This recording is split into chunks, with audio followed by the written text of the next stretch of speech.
protect.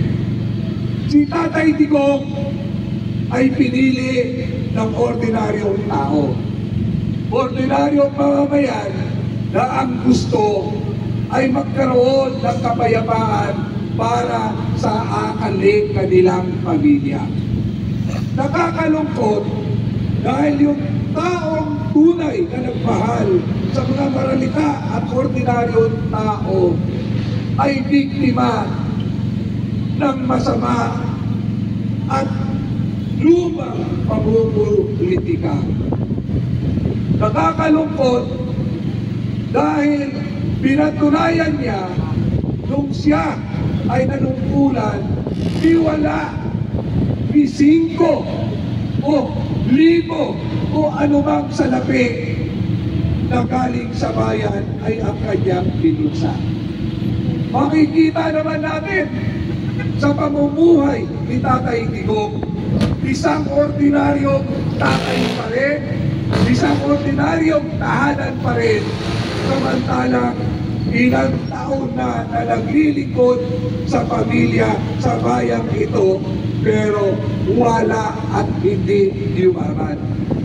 Ang tanging naman at sinuportahan ng ilang milyong Pilipino na ang kagustuhan magkaroon ng kapayapaan, magkaroon ng katahimikan at kinabukasan ng kanilang mga anak. Noong araw na yon, yung mga oligarko, yung mga negosyante, kasabuan ng mga politiko, sila ang nagpapasasa ng yaman ng ating bayan.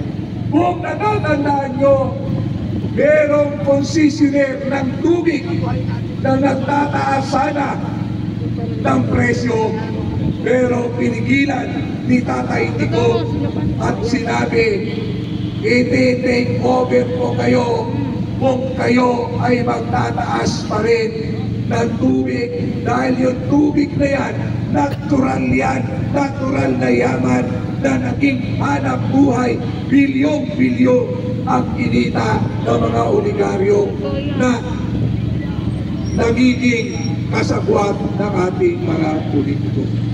Binago niya ang sistema. Kaya lang dumating ang pagsubok, dumating ang pandemic, at kaya tayo ay nabinbin sa kanyang mga programa. Pero during ng pandemic, nakita naman natin dahil siya ay pinaniniwalaan at siya ay sinusuportahan, lahat halos ng mamayan ay sumusunod sa kanya.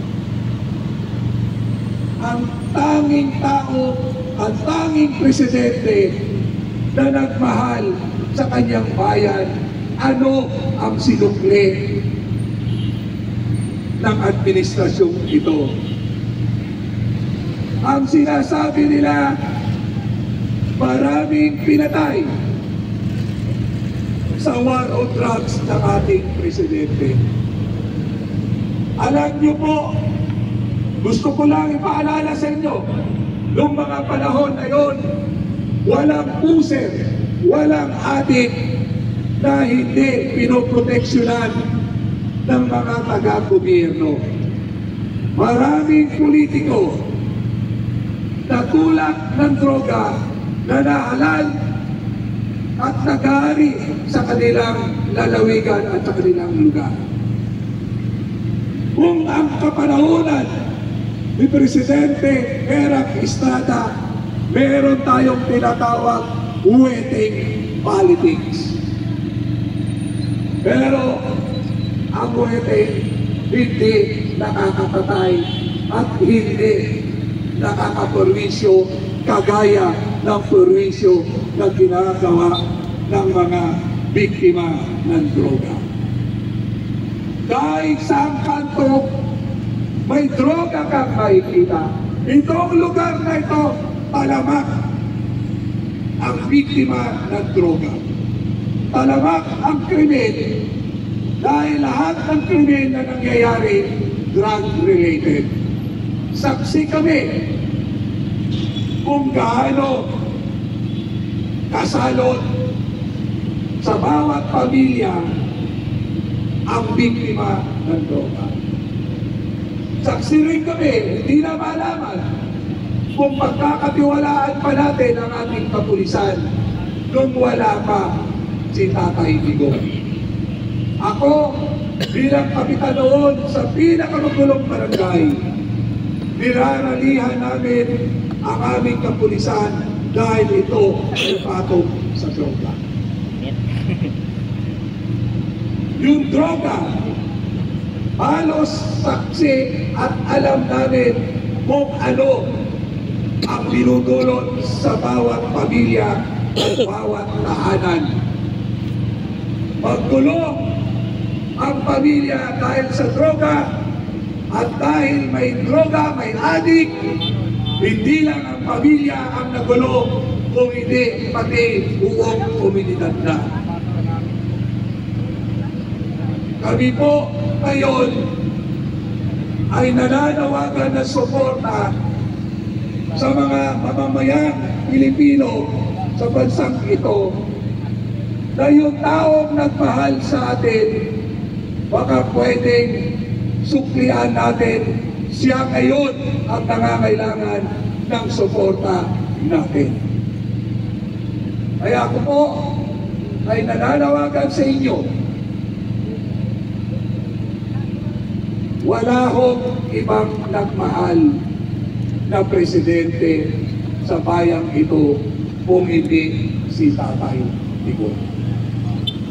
Ito pa ba ang itutumbas sila sa taong nagmahal, taong ibinigay ang buhay para lang sa kanyang kababayan at sa kanyang bayan? Naniwala tayo sa kasabihan, merong second chance. Kaya naniwala rin tayo na ang sinasabi pagkakaisa. Pero kayo ba naniniwala na sa tama ang pag-iisip at mga gawa ng leader ng bayan natin ngayon? Naniniwala ba kayo na gawain ng matino ang nangyayari ngayon sa bayang ito? Pag ang leader mo matino, matino ang pamamalakad mo, matino din ang mga kabinete mo, matino din ang taong gobyerno. Hindi po kayo kulang, hindi rin kayo pingi. Alam nyo ang sitwasyon natin ngayon. Harapin natin ang katotohanan na tayo po ay nilalapastangan ng mga ilang politiko na nakikinabang sa kamay ng bayan. Tanong ko po sa inyo, ano na ang sitwasyon natin ngayon? Hindi ba natin papansinin? Tayo ba ngayon ay walang karapatan na magsalita ng tama, magsalita at ipagtanggol ang mga susunod na henerasyon? Bakit tahimik ang mga taong nakinabang kay Tatay Digong? Bakit pati ang mga politiko nakinabang kay Tatay Digong tahimik kayo ngayon? May konsensya pa ba kayo? May pagmamahal pa ba kayo sa bayan? Nararapat pa ba kayo pagkatiwalaan ng taong bayan? Kaya po, tayo ay magkaisa. Isigaw natin, kailangan ng ating kakaibigong ang pagmamahal natin ngayon. Bring him back! Bring him back! Bring him back! Bring him back! Bring him back! Kayo ang dapat wala dito. Kayo ang hindi karapat-dapat mamuno dito.